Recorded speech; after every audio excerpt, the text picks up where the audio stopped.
Welcome to our channel. Today we're diving into a topic that's both intriguing and controversial: the top 10 red light districts around the world.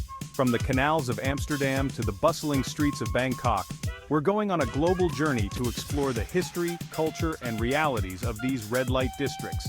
We'll be talking about the legal frameworks, the social dynamics, and the human stories that shape these unique places.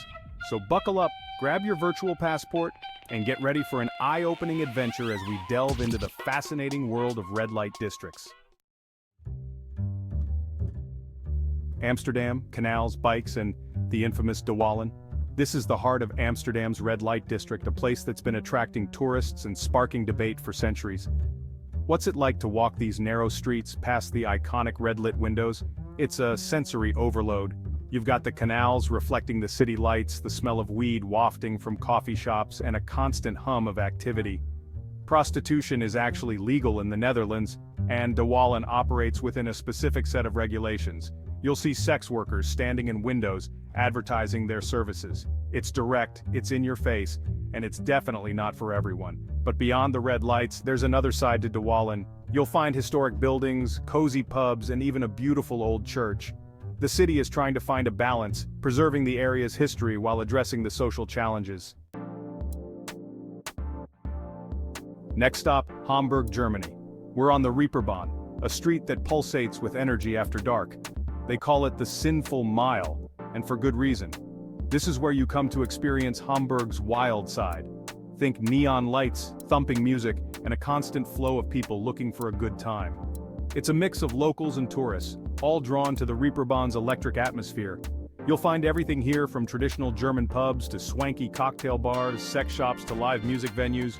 The Beatles actually got their start playing clubs on the Reeperbahn back in the day. One of the most famous landmarks is the David Wacha police station. The Reeperbahn is a place where anything goes, where you can let loose and be yourself. Bangkok, Thailand. A city of contrasts, where ancient temples stand alongside towering skyscrapers.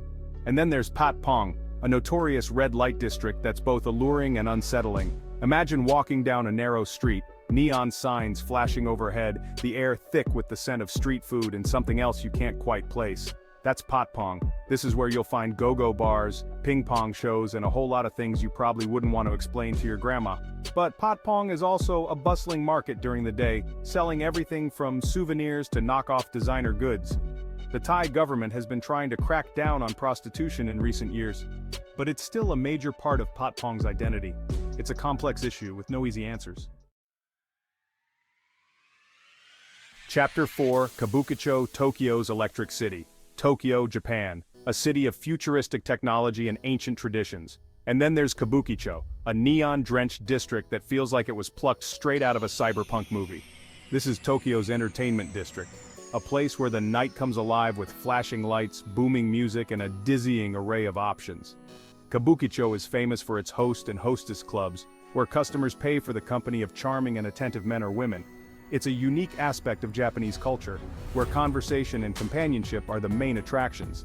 But Kabukicho also has a seedy underbelly, with its share of love hotels, adult shops, and organized crime. Despite its reputation, Kabukicho is generally considered safe for tourists. Just be aware of your surroundings and don't be afraid to say no if someone approaches you with an offer you're not interested in.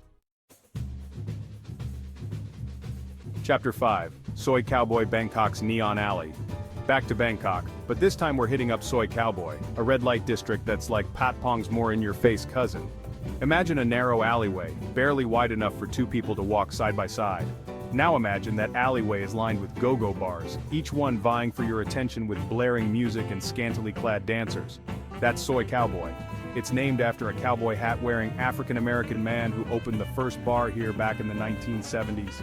Today it's one of Bangkok's most popular red light districts, especially among tourists. The atmosphere is electric, with a constant buzz of activity. Just remember to be respectful, keep your wits about you, and don't be afraid to say no if someone approaches you with an offer you're not interested in. Chapter 6, Pigalle, Paris's red light district. Paris, the city of love, lights, and Pigalle? That's right, even the most romantic city in the world has a red light district.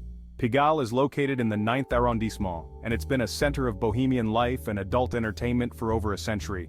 Think cabarets, sex shops, and theaters showcasing everything from burlesque to, well, you get the idea. This is where the Moulin Rouge first opened its doors in 1889, and the area still retains a touch of that old-world glamour, albeit with a healthy dose of grit. Pigalle has gone through its share of ups and downs over the years. It was once a notorious hotbed of crime and prostitution, but these days it's a bit tamer, with a growing number of trendy bars, restaurants, and music venues moving in. It's a place with a rich history and a unique character, and it's definitely worth a visit if you're looking for a taste of the real Paris. Chapter 7, Zona Norte, Tijuana's Red Light Zone, Tijuana, Mexico, a city on the border, known for its vibrant culture and, unfortunately, its dangerous side. And then there's Zona Norte, Tijuana's Red Light District, a place that's not for the faint of heart. Zona Norte is a gritty, no-holds-barred area where prostitution is legal and readily available. It's a place where poverty and desperation often intersect with the sex trade, and it's not a pretty picture. You'll find brothels, bars, and streetwalkers openly soliciting customers. The atmosphere is tense, and it's important to be aware of your surroundings at all times. Safety is a major concern in Zona Norte. The area is known for drug trafficking, violence, and police corruption. If you do choose to visit Zona Norte, be extremely cautious. Chapter 8, Geylang, Singapore's legal red light district. Singapore, a city-state known for its strict laws and modern skyline. But even in this tightly controlled environment, there's a place for the world's oldest profession, Geylang. Geylang is Singapore's legal red light district, a maze of narrow streets and shophouses where brothels operate openly and legally. It's a unique system, where the government regulates the sex trade in an attempt to control it and minimize its negative impacts. You'll find numbered brothels with red lanterns outside, each one licensed and regulated by the government. Geylang is also a vibrant cultural enclave, home to some of Singapore's best street food, traditional Chinese temples, and bustling markets. While Geylang is generally considered safe for tourists, it's important to remember that it's still a red light district. Be respectful of the women working there, don't take photos without permission, and be aware of your surroundings. Chapter 9, Vila Mimosa, Rio's Carnival of the Flesh, Rio de Janeiro, Brazil. A city known for its beaches, its music, and its carnival celebrations. But beneath the surface of this vibrant city lies Vila Mimosa, Rio's largest and most notorious red light district. Vila Mimosa is a place where the party never seems to stop, where music spills out of bars and clubs, and where women in various states of undress beckon passers-by from doorways and windows. It's a chaotic, intoxicating, and often overwhelming environment. The streets are crowded, the air is thick with the smell of sweat and beer, and the energy is palpable. Prostitution is technically illegal in Brazil, but Vila Mimosa operates in a legal gray area. The authorities generally turn a blind eye to the activities here, and the area is a major draw for both locals and tourists looking for cheap sex and a wild time. But Vila Mimosa is also a dangerous place, plagued by poverty, drug addiction, and violence. If you do choose to visit Vila Mimosa, be extremely cautious. Chapter 10, King's Cross, Sydney's evolving red light district. Sydney, Australia. A city known for its iconic opera house, its beautiful harbor, and its laid-back lifestyle. But just a stone's throw from the city center lies King's Cross, a neighborhood with a colorful past and a constantly evolving present. King's Cross was once Sydney's most notorious red light district, a place where sailors, soldiers, and thrill-seekers went to let loose. The streets were lined with strip clubs, brothels, and dive bars, and the area had a reputation for being rough around the edges. But in recent years, King's Cross has undergone a major transformation. The local government has cracked down on crime and antisocial behavior, and many of the seedier establishments have been replaced by trendy bars, restaurants, and boutique hotels. You'll still find a few strip clubs and adult shops, and the area retains a hint of its former grit. Whether you're looking for a taste of Sydney's wild side or just a good meal and a night out, King's Cross is definitely worth a visit. So there you have it, our whirlwind tour of some of the most famous and infamous red light districts around the world.